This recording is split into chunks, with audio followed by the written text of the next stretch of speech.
Hello everyone, and welcome to the Literals lecture for CIS 115, or the new CSC-120 class. So this lecture is going to cover what a literal is in Python, and also the types of literals in detail, and combinations, and precedence. You may see the outside of the bubble in the front of a B-17 that's 70 years old. I took that picture when I took a flight in the B-17 here in Salisbury. So that's what's going on with the background today. So let me switch over where we can look at the literals lecture. Okay, just making sure that we're able to see that. Let's get to scene 2 here. Okay, so everybody should see the literals lecture now. And yeah, making sure. Okay, so types of literals, or what a literal is. Literals in detail. Combinations, that means combining literals, and the order of precedence. So there's a lot to talk about in this lecture, and I have gotten to this literals lecture by just clicking the link on the checklist for week 3 that is titled Literals Lecture. I guarantee if you skip this lecture, you're going to have trouble with the homework in Blackboard.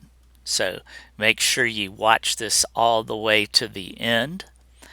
Okay, so first let's talk about what a literal is, and the easiest way to do that is to click on the link in the textbook.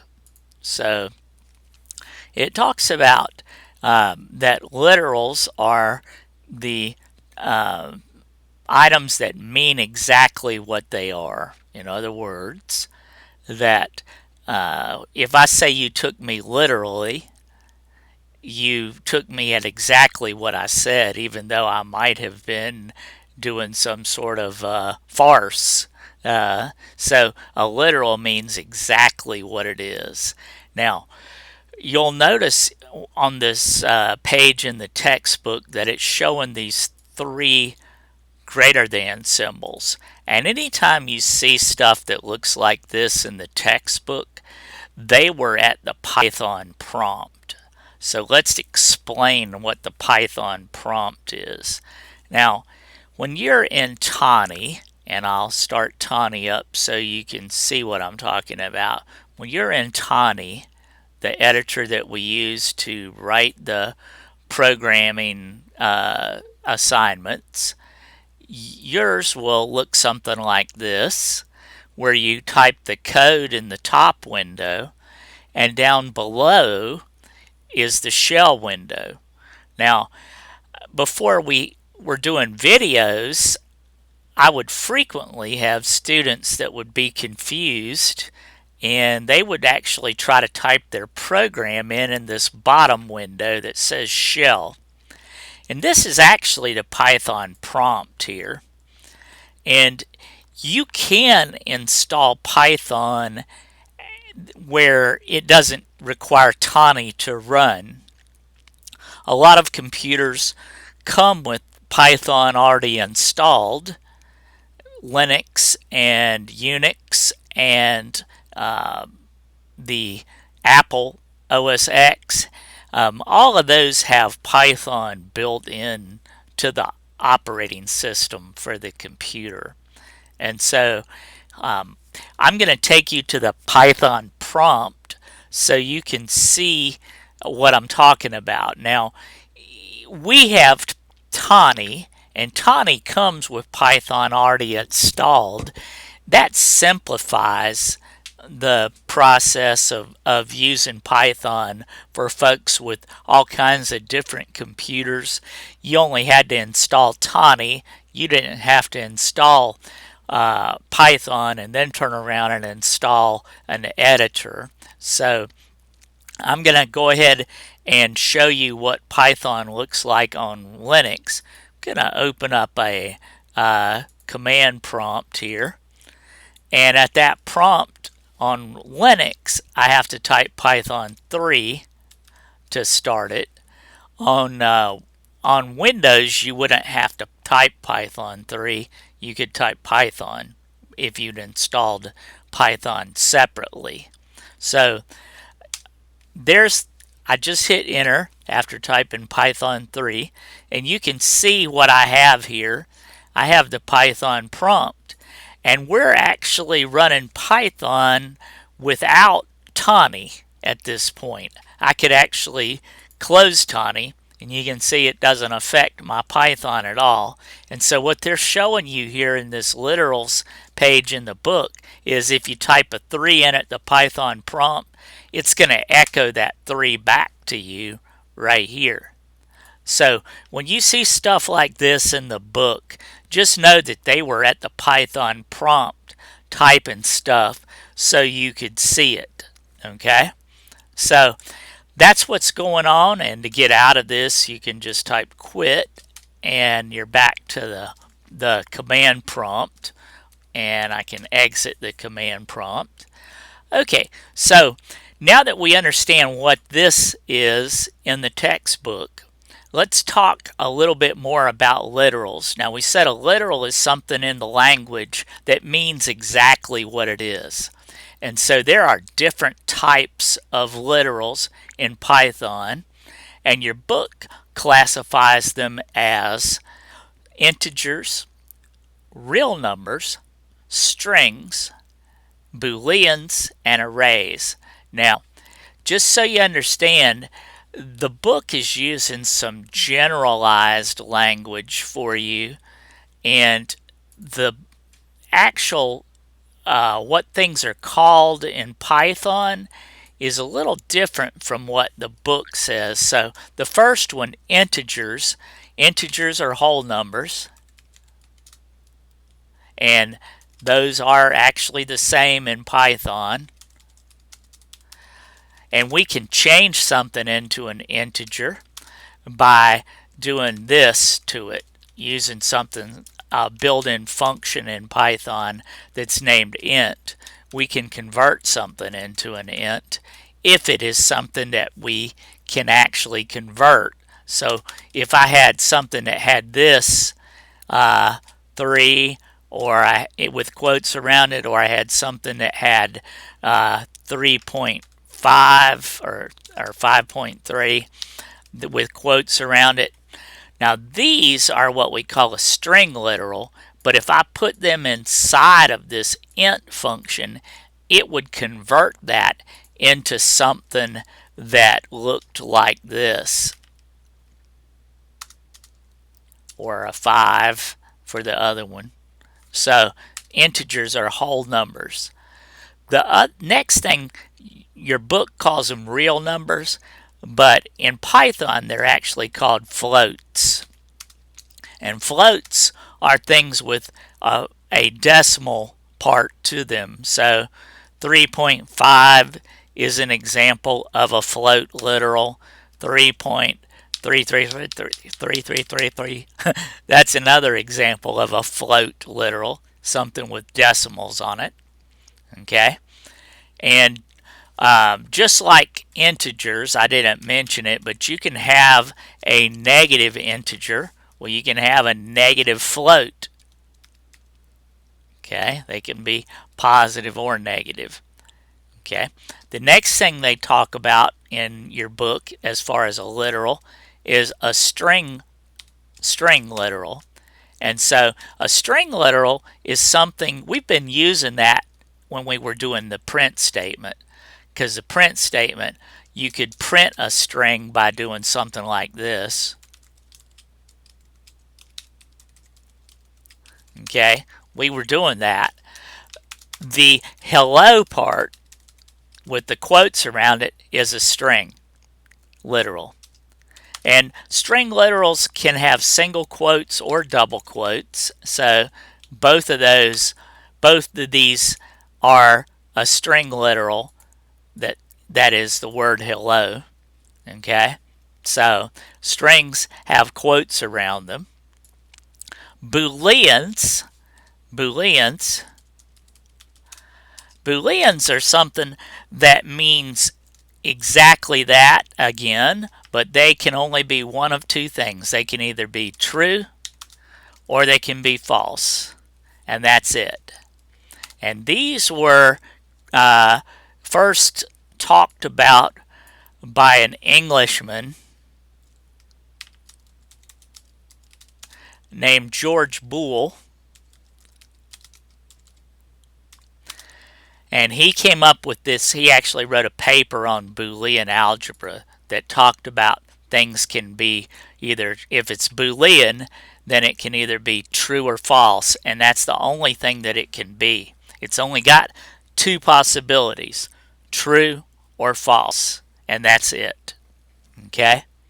So, now that we've talked about literals, this lecture we actually talk about combining literals too, and we'll get into that in a second, but let's talk a little bit about this.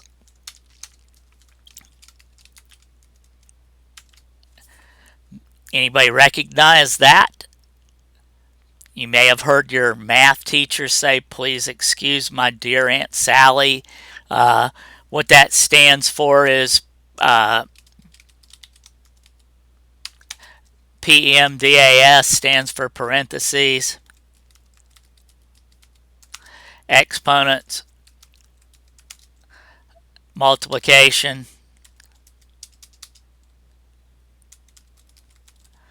division, and addition and subtraction. So if we come down here and look where it starts talking about the order of precedence, and it's right here in the lecture, okay, order of precedence. This says what is, if you give Python some code that looks like this. I'm going to write some code here. If I put this code into Python, 2 plus 2 divided by 2, okay, what is Python going to do first? Okay, is it going to just work it left to right, or is it going to do some things first? And if you apply the order of precedence to it right here, we can look at this PEMDAS and say the first thing Python's going to do is the division right here, because when you divide, when you go through this PEMDAS, okay, division comes before addition and subtraction. So it's going to actually do the 2 divided by 2 first. That's going to give us 1, and 2 plus 1 is 3. So let's try that in Tani, and you'll see what I'm talking about.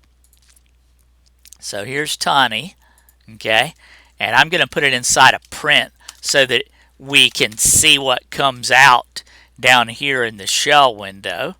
Okay, so what I had written was 2 plus 2 divided by 2. Okay, and we said that it was going to do this part first, which is going to evaluate to a 1, and then 2 plus 1 is 3. So when I save this, okay, and I'll save it as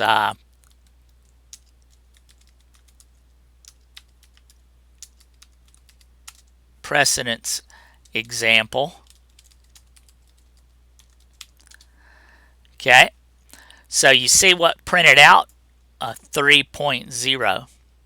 Now what actually printed out down here, if we went back and looked at our literals lecture, what would we classify what printed out as? you would classify it as a float because it said 3.0. Okay? Now, how could we force this to do the addition first? Well, if we put the addition in parentheses, then parentheses come before anything else. So that's going to force Python to do the addition. And then once it's added 2 plus 2, then it'll divide it by 2, and we will get a different answer. You can see now I'm getting 2.0. Now, the reason that we're getting this answer that has a decimal in it is because the type of division that we did is what we call float division. Float division.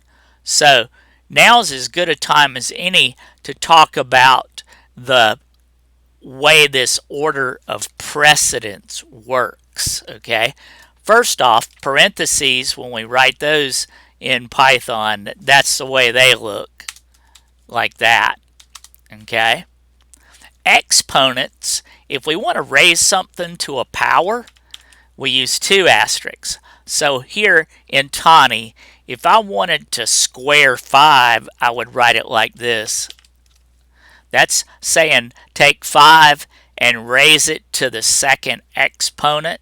So that should get us 25 when it runs, and we'll run it so you can see there's the 25 coming out. So that's exponents. And then if you want to multiply something, okay, you don't do it with an X, you do it with an asterisk. So up here, if I wanted to multiply 5 times 2, that should get us 10, and you can see it does. So the asterisk is the way we do multiplication. Okay, division, we can do division 2 ways. We already did division with a single slash. You remember what I said that gets you? That gets you an answer with decimals in it. Decimals. Okay? You can do division another way. If you do 2 slashes, that gets you integer division. So, if we do integer division, let's do it 2 ways here. First, let's take 5 and let's do float division, and you'll see 5 divided by 2 is going to get us 2.5. You see it come out in the shell window? That gets us 2.5. If I change this and I tell Python to do integer division with 2 slashes, then watch how it changes what I get out down below.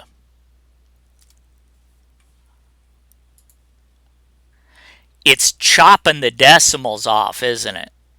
It's giving us an answer that's just an integer. It's giving us a whole number answer.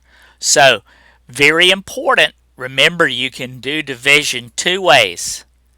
Once, 1 slash gets you an answer with decimals in it, what we call float division. This gets you an answer with no decimals in it. It gives you a whole number result. Okay? Now, if we did this 5 divided by 2, what is the remainder if we divide 5 by 2? That gets us, the remainder of doing this is 1, right? Because 2 goes into 5 2 times, right? 2 times 2 is 4. If we subtract 4 from 5, the remainder is 1. So there's a really powerful thing that's not really mentioned here in PEMDAS, but it actually falls in right here as modulo. Okay? Modulo gets you the remainder. And if I wanted to get the remainder of dividing 5 by 2, that's the way I do it, is with the modulo operator. The modulo. operator, which is the percent sign in Python, the modulo. Okay?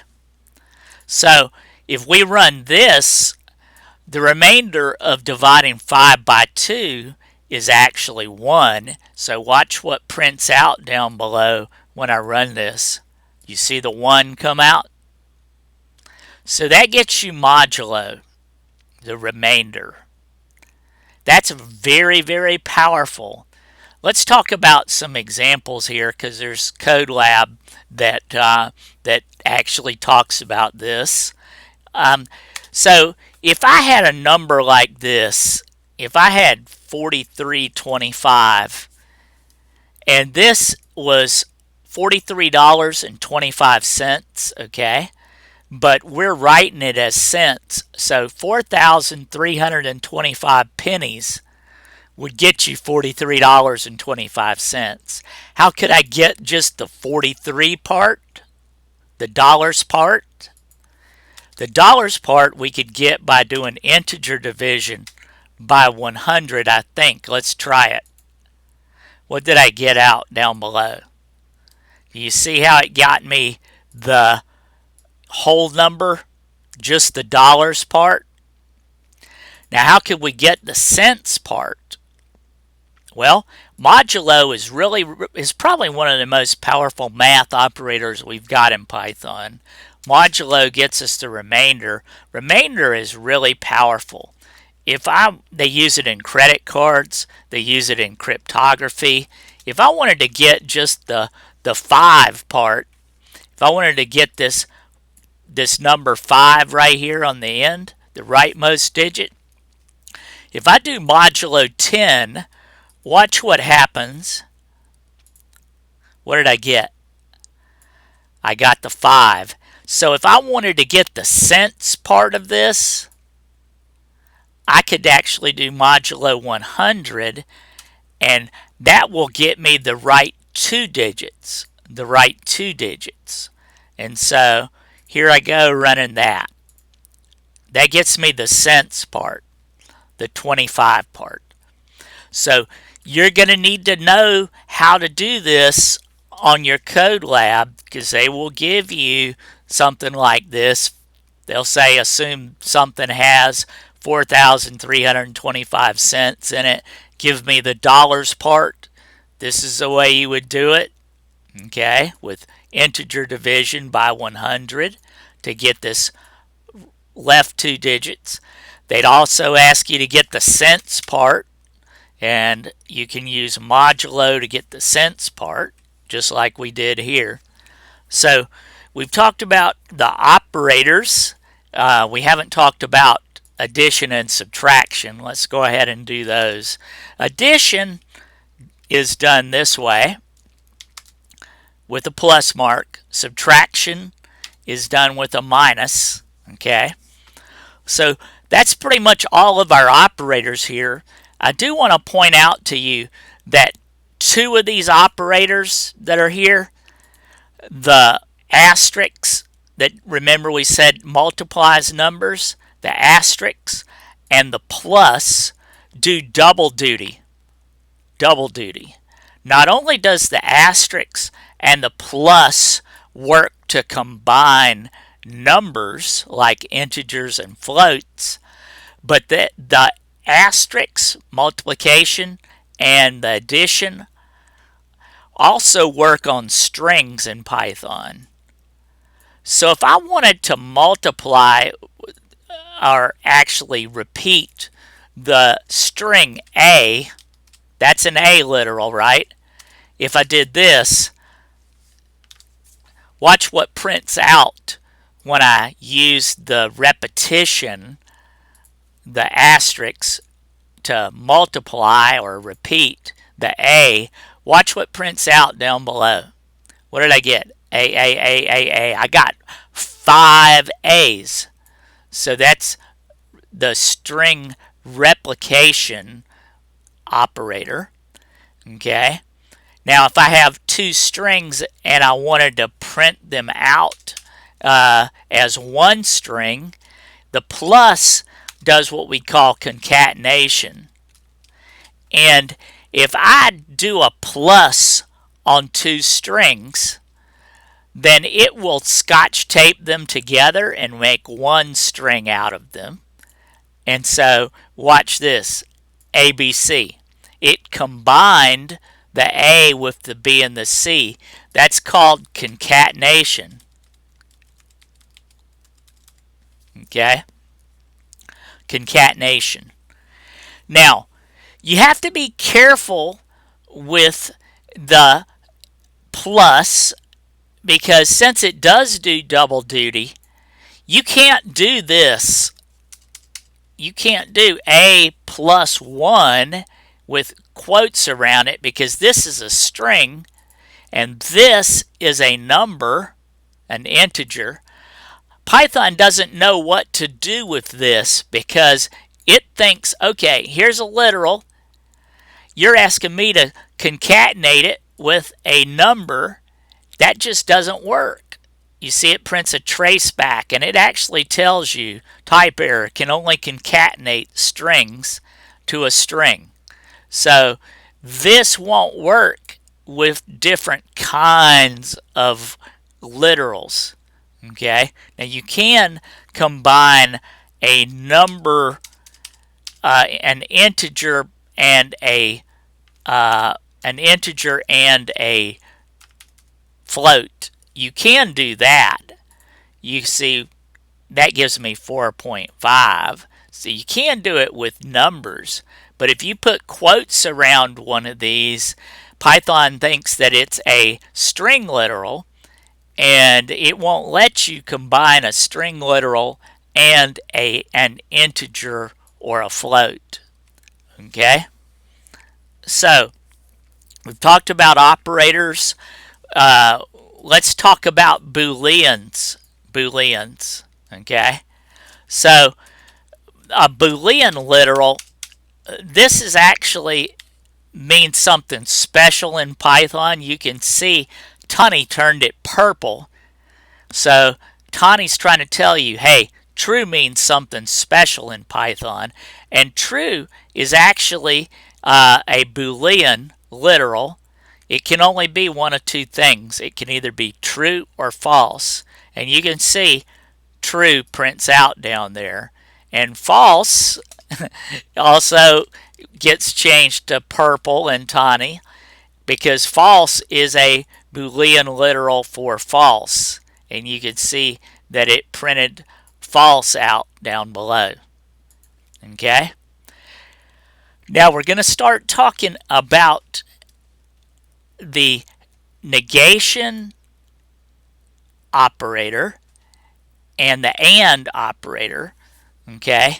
Those are two things that mean something special in Python. And or. So let's do this. True and true. Okay? The and says combine or look at both sides of this and make sure that whether this whole thing is true or not. So with an and, both sides have to be true in order for the whole thing to be true. So watch this. Watch what prints out down below. As expected, if we had true and true, then it's true. But if I change this side to false, true and false, both sides are not true. So watch what prints out down below. It prints out a false. Okay? So you can see that when you have an and operator, both sides have to be true for the whole thing to be true. Now, an or is different. As long as one side of this is true, and it doesn't matter which side, the left or the right, but as long as you have one side that's true with an or, both sides are true, or the whole thing is true. So watch this. You see, even though I had true or false, we had one side that was true, so the whole thing is true. And it doesn't matter which side you put it on. Okay? Now, we have a negation operator in Python, and if I said this, not true, what would that print out, do you think? This is saying, take this Boolean situation that's true and give me the negation of it, the negative or the reverse, okay? And watch what happens. It prints out a false. So, not true is false. How about this? We said that with a Boolean, it can only be either true or false. So if I said not false, what's it got to be? Not false has got to be true. So that's our logical negation operator. So we talked about and, we talked about or, we talked about not, okay, with Booleans, okay? Now, keep in mind that when we have an and, or an or for that matter, if I said this,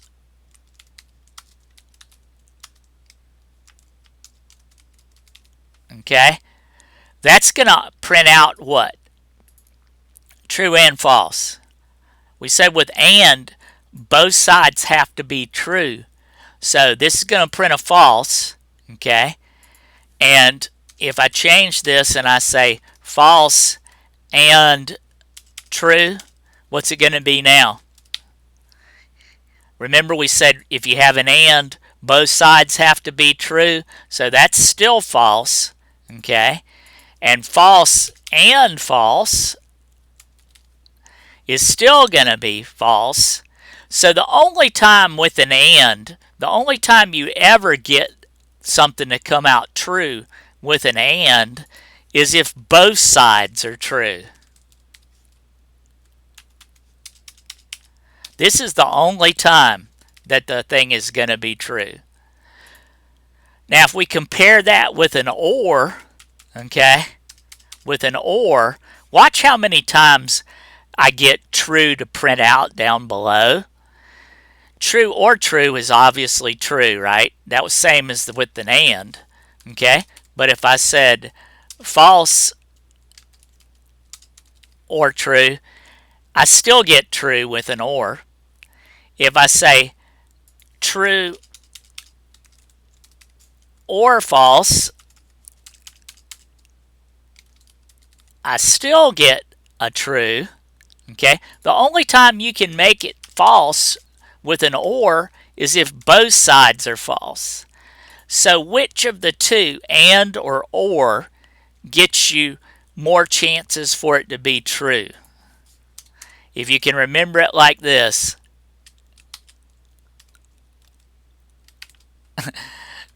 More or gets you more. Or gets you more trues. Okay? Or gets you more chances for it to be true. Okay? Or gets you more chances, or gets you more chances for it to be true. Okay? That's the easy way to remember it. Or gets you more. Okay? So more chances for it to be true. Alright, so we've talked about Booleans. The next thing we need to talk about is relational operators. If you want Python to check to see if something is true or false, you can put a relational operator in there. Okay? So watch this. Print 5 is greater than 2. What should that print out when I run that in Python? Is 5 greater than 2? It is. So this is true. And you see what Python prints out? So relational operators. These are the relational operators that we have in Python. Greater than, less than, okay? Greater than or less than. If we want to test to see if something is equal, two equal signs, that's going to mess you up, I guarantee it. You'll find out here in a minute, or actually in the next lecture. I could go ahead and tell you in this one too, but the equal sign does assignment if you put just one in there.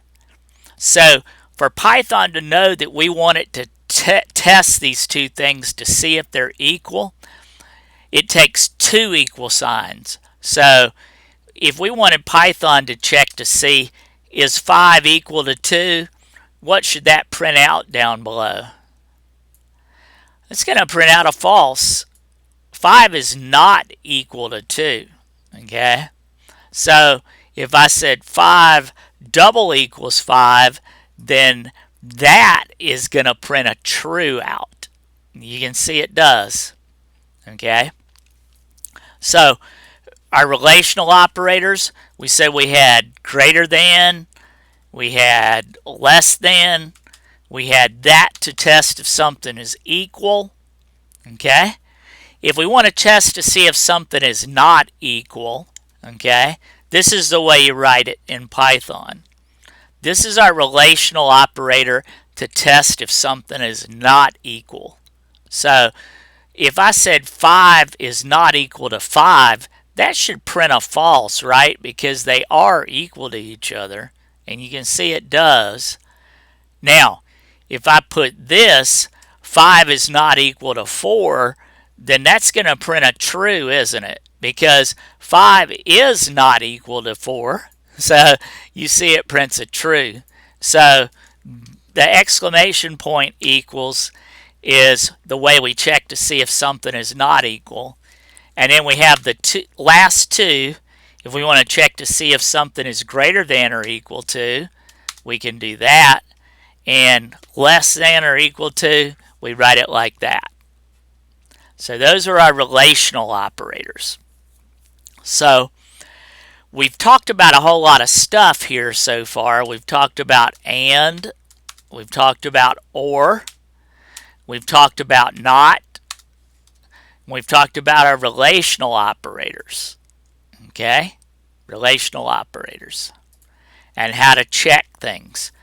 So I told you I was going to mention about the equal sign, and we have a whole lecture on variables, but just so you can have a preview here, a variable is just a spot that in memory that we give a name to. So if I wanted to set up a spot to save an integer, this is a way I could do it.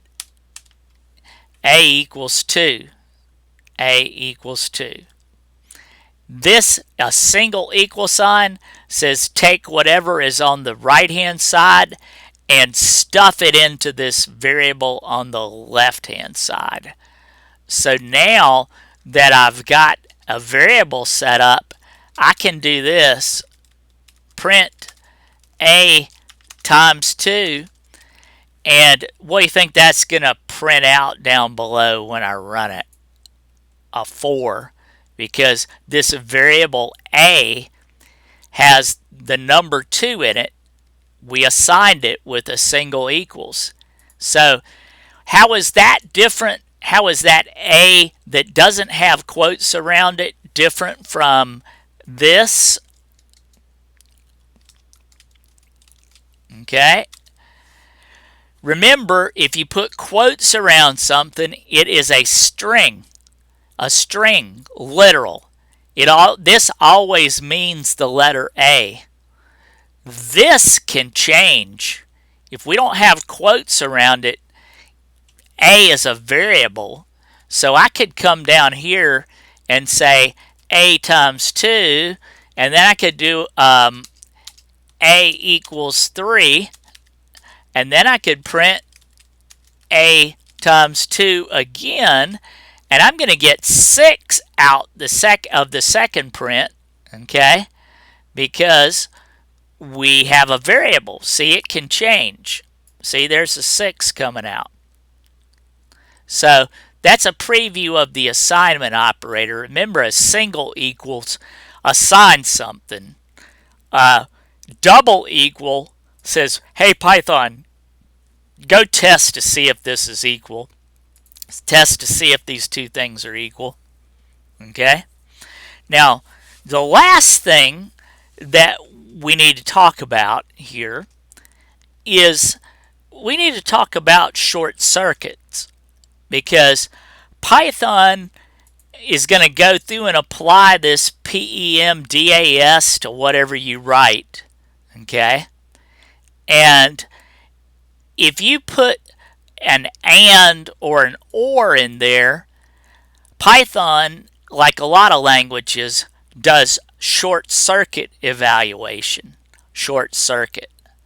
Now, you may recall when we were talking about this, if I said print true or false, okay, when we have an OR, remember I said an OR, the only time this whole thing is ever false is if both sides are false.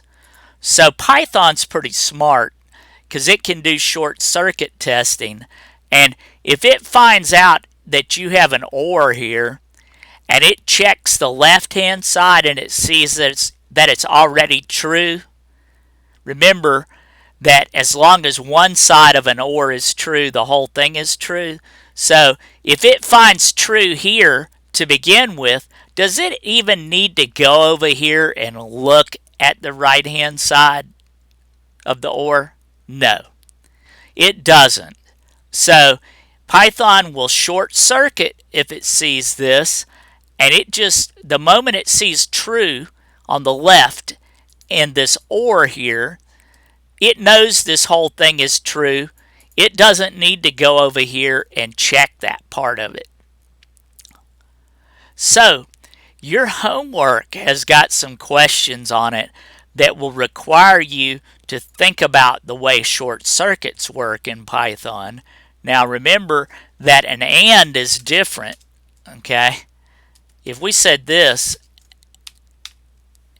true and false, okay, Python can still short circuit this, because if it finds that this half is false over here, it doesn't even need to go over here and look at this part. Okay? So let's write this where this would be a short circuit in Python. False and I'm going to put true over here. Okay? When Python sees an and it knows that this left-hand side is false, the whole thing is already false without us even looking at this right-hand side. So that's an example of a short circuit. So where can we use that? Well, if we're writing an expression in Python, and an expression in Python is anything that doesn't have an equal sign in it, a single equal sign. Because if it has an equal sign in it, equal, remember I told you a single equal sign is an assignment operator. If we're writing an expression is anything without an equal in it. Okay? So let me give you an example of an expression. 2 plus 3. This is an expression in Python. Okay? It's going to try to evaluate this and figure out, what does this actually mean? What does this mean when I write 2 plus 3? Well, we know if you add 2 plus 3, we're going to get 5. So I'm telling Python to print the result of this expression, 2 plus 3. So if I run this, obviously you know it's going to print a 5 out down below. And you can see it does. Okay, so that's an expression. So let's talk about the program that's down at the very bottom of the literals lecture. And you can see it's titled an activity, and it's right after the precedence material. Okay, so I'm scrolling down in the literals lecture, and you can see that it says take this code and create a new file in Tawny named bool.py and place this code in it. So I'm going to drag across this code. Let me get my Tawny ready here. Okay, so I've got an empty window. I'm going to drag across this code. You see how much I drug across. Started here at the def and I stopped at the main. And so I'm going to copy that. I drug across it. I right click and I say copy. And now that's on the clipboard. That's on the clipboard. I'm going to switch to Tawny and I'm going to paste that in. So here's what I have going on in Tawny now. And it said save this code as bool.py. So I'm going to go up to File, Save As, and I'll call it bool.py.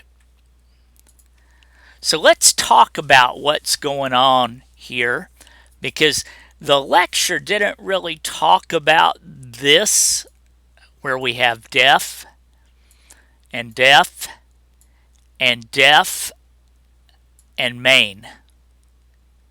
So the way you create a function in Python is with the special keyword named def. And then if you have something you want that to be part of the function, then you indent underneath that def. And as long as you stay indented, this is part of that function. So what is a function?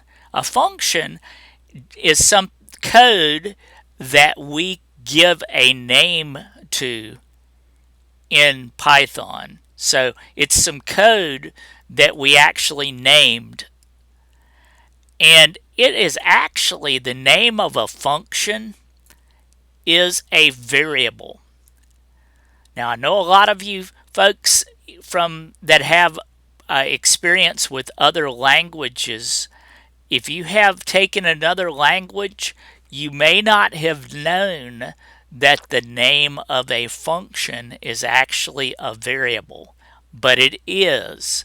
And so in our homework, when you get to some questions where it's asking you to count the number of variables in something, the names of functions are variables. Okay, so here we created a function named odd. Here we created a function named even. And here we created a function named main. Okay, so this particular program here has three functions in it: odd, even, and main. Now, one thing to remember when you're creating a function, you always start with def. That's a keyword in Python, and it means, hey Python, create a function. And so the next thing you do is you give it the name of the function. So in this case, we named our function odd. You put 2 parentheses, and then you put a colon. And this line right here is called the signature of the function. The first line that has def, the name of the function, the parentheses, and the colon. This is the signature of the function. Now if we want to send something into this function, here we put in inside the parentheses. So in is a formal parameter. It's a placeholder. It's going to get whatever somebody puts inside the parentheses when they actually call the function. So how do we call this function to make it run? Remember, right here, we just created some code and gave a name to it. It hasn't actually run, Python hasn't actually run this code. In order to run it, you have to put the name of the function, the parentheses, and then in this case, this function expects something to come in. So we're passing a 3 to it when it's actually called. So when we call odd, Python goes up here, it finds the odd function, it takes a 3 and it plugs it into the variable n, and then it uses the variable n inside this code. So what does this do when it runs? If you remember, the percent sign is modulo. So this is saying, is 3 divided by 2. What does modulo get for us again? The remainder. So if 3 divided by 2 is equal to 1, then it's an odd number, because basically what we're doing is we're taking any number, if we divide it by 2 and there's a remainder, then it's an odd number. So this is going to print odd if it's an odd number. So let's go on down here. You notice we've got a main function created here. Remember, a function is just some code that we gave a name to. Now, as long as you stay indented underneath main, all this stuff that's indented is part of this function named main. So we've got a program here that has 3 functions in it, and it never does run these functions until we kick the whole thing off right here. This one line right here is what tells Python to actually go run the main function. So Python, when it looks at this program, it starts at the top.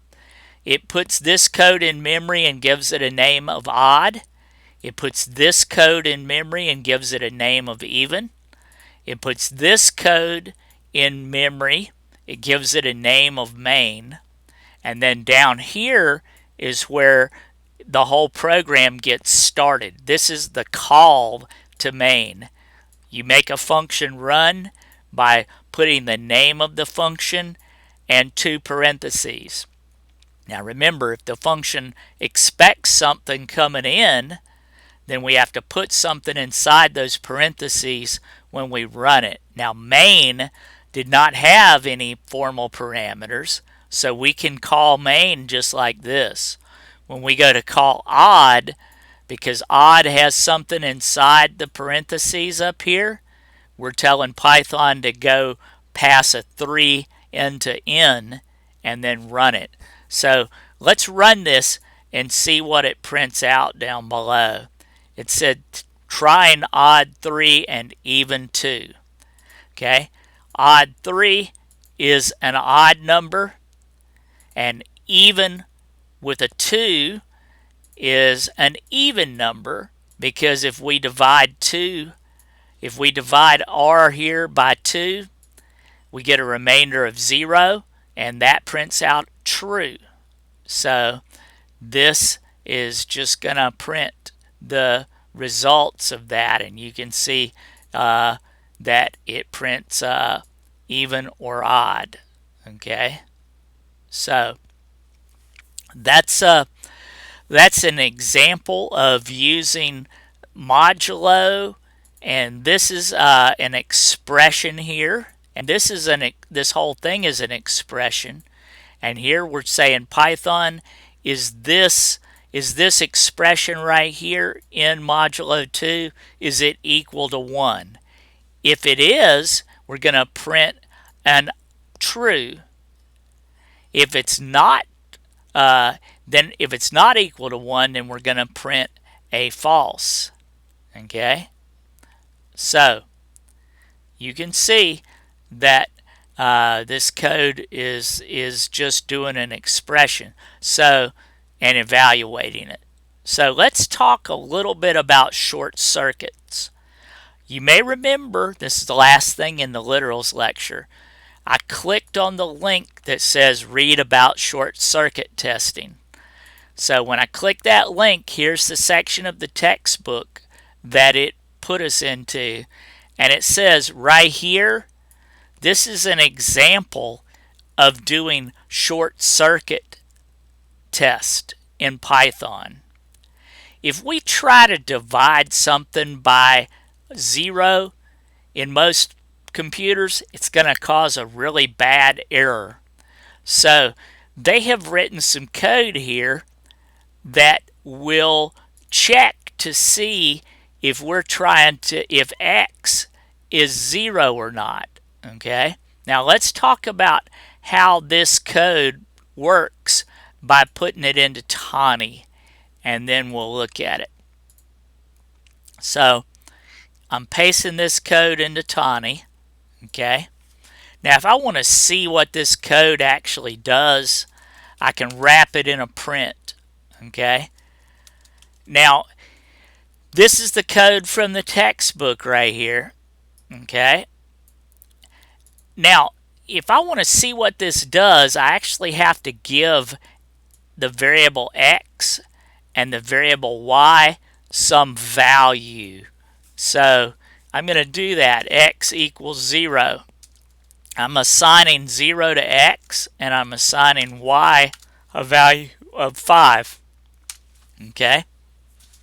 So now I can run this code. It'll make me name it. I'll name it short circuit.py. Okay? You can see it printed false. Okay? Now let's remember when we were talking about an and in this lecture, we said the only time that this whole thing here is true is if both sides are true. And if we do short circuiting, and most languages do this, if your programming language sees an and here, if it finds that this half of it is already false, it doesn't even need to go over here, and it won't go over here and do this other half if this comes out to false. Okay, so I said I put a 0 in x, so is 0 not equal to 0? No, that's false. 0 is not equal to 0. Okay, so that's false. So if this half is false over here on the left, Python never goes over here and does this half. Okay, so this code right here, x is not equal to 0, is actually doing short circuit. It's doing a short circuit to keep us from ever getting a divide by 0. Now if I change this to a 5, I'm putting a 5 in x, okay? Is 5 not equal to 0? This side is then true. So Python will go over here and do this half. Okay? So that's short circuit to prevent division by 0. So you may see some code like this on your homework. Let's just go into the homework and see if we can find if it gives me a short circuit test here. It may or may not give me one because it randomly pulls stuff from the homework pool, but I'm going to start the homework and see if I've got anything that has a short circuit test in it. And then we may come up and do another couple questions. I'm looking to see if I get anything with a short circuit. And it looks like I got lucky. I don't see anything that's asking about a short circuit here that it gave me. I'm going through and just checking, and I don't. Okay, so first question that it gives me, true or false, the following is a literal. And is false a literal? Is a capital F-A-L-S-E a literal? Yes, it is. Remember, it's a Boolean literal. So that's going to come out to true because false is a literal. It's a Boolean literal. Okay? So this next one, we'll talk more about this in the variables lecture, but you need to remember to key off of this word right here in the question. When you see one of these questions that's asking about how many variables in the code, you need to key off of whether it says present or defined, because present or defined means something different. Okay? It changes the way this question comes out. Okay? It changes the count or the number of variables. So in this case, the one that it gave me, it says how many variables are present in this code. So right here, here's the code. I'm going to drag across it. I'm going to copy it, and I'm going to paste it into Tani so you can see the code better. So this is creating a function. The function's named print high. So remember I said this is the function signature. If you only have one line of code that's part of a function, you can do it all on one line. If you have more than one thing that's part of the function, then you have to indent. Let me see if I can get it back here. You have to indent if you have more than one thing that's part of a function. So this question's saying how many variables are present in this code. Okay, here's the code. Let's see how many variables are present. Present. Print high is a function that we defined. Remember I told you that the name of a function is a variable. So print high is a variable. Okay, how about what is this inside the parentheses here? Does anybody remember? I mentioned it earlier. Name is a formal parameter.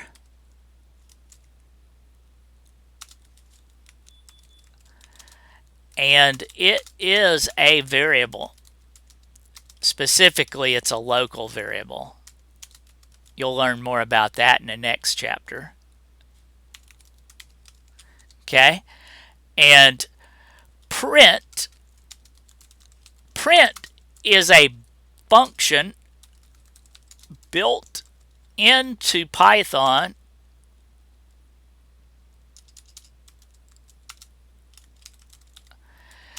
names of functions are variables.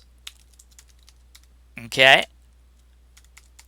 so we could actually overwrite print and give it something else and make print where it wouldn't work in Python. So the question said how many variables are present?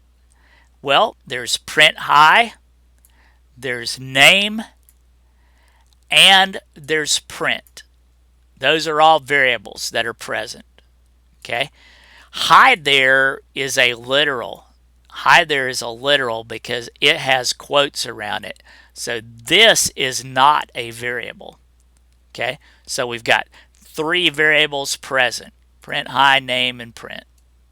Okay, and you'll see this in the next lecture, but if I wanted to mess this program up right now, okay, right now I could call this program print high.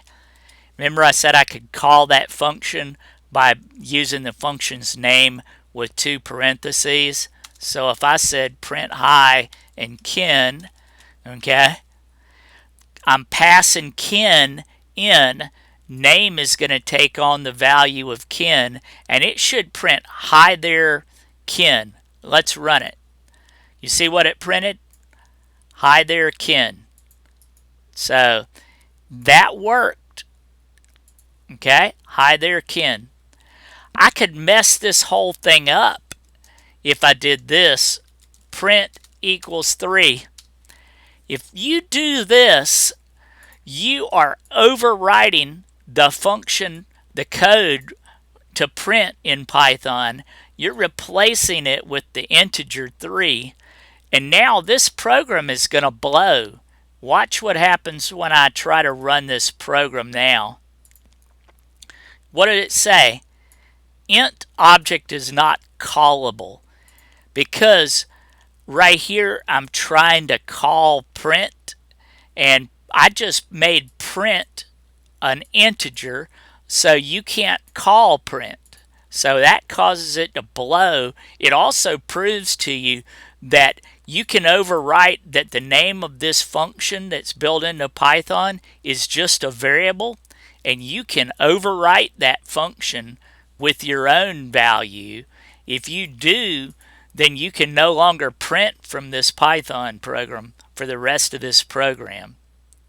So that's the end of the literals lecture. We'll have another lecture on variables, and this chapter covers both literals and variables. So stay tuned for the next lecture on variables.